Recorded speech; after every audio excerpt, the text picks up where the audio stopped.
Yon, good day mga kalapatids. Ngayon nga araw ng Friday, no? Ngayon ang loading namin mga kalapatids. Solano, Nueva Vizcaya, guys. Last lap ng fundraise. Pero tayo, hindi na tayo kasali sa fundraise kasi yung kasali natin sa fundraise hindi na talaga siya nakauwi.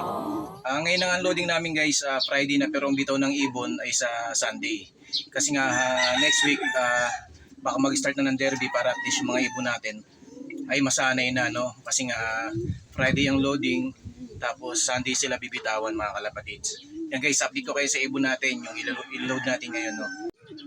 Yan guys, kukunin natin yung ibon natin. Check natin siya, yung ibon natin. I-check natin yung katawan niya, no? Kung okay naman yung katawan niya, yung balahibo ng ibon din natin mga kalapatids, tsaka yung pakpak. Kukunin ko lang guys.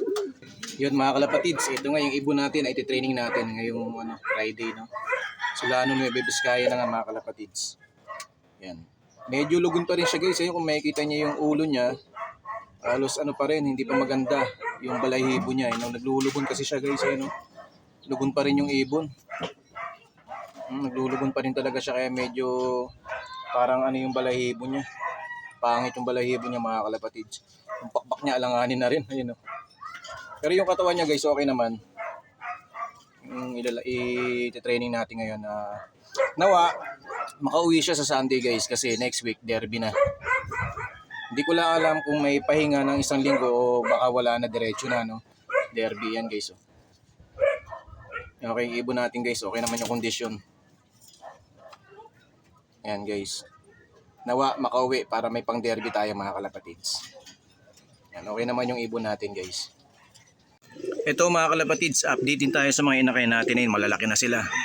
Nakakatungtong na sila sa mga perch mga kalapatids ay sa taas. Kaya baka next week ilipat ko na sila diyan sa malaking kulungan natin. Yan guys, lalagyan natin ng pagkain to kasi konti na lang para masubuan nung magulang yung kanyang mga anak, yung nanay. Kasi naglilimlim yung tatay na kasi tanghali na mga kalapatids. Lalagyan natin guys ng pagkain. Yan guys, ito yung gamit ko guys, nalagyan na ng patuka. Tapos may takip nga yan, Kaso may maluwag na yung takip eh. Maganda kasi ito mga kalapatids para yung mga patuka pag inaano ng ibon, namimili sila, hindi siya natatapong kasi nga may takip yan guys. Ayan, nalagyan natin ng patuka. Yan guys.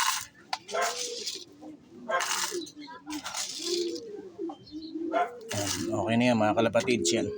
Tatakpan natin siya. Kaso medyo maluwag na yung takip kaya natatanggal na. Pero maganda to guys. Ayun may takip yan sa gilid. Para pag namimili sila, yung ibang kalapati kasi namimili, natatapon yung pagkain ito. Hindi siya basta-basta matatapon kasi nga may harang sa gilid yan guys. Medyo malalaki na yung inakay natin. Isang linggo na lang, iwawali na natin yung mga kalapatids. Kasi para makapagpahinga na yung mga magulang. Medyo okay naman yung ipot nila, buong buo yan guys. Buong buo yung ipot nila. Pasintabi po sa mga kumakain, Wala pa tayong ginagamit niyan guys. Ito lang, yung Pico 3 natin na may pink mineral. Hindi pa tayo nagpo-probiotics niyan guys. Pero maganda na yung ipot ng mga ibon natin.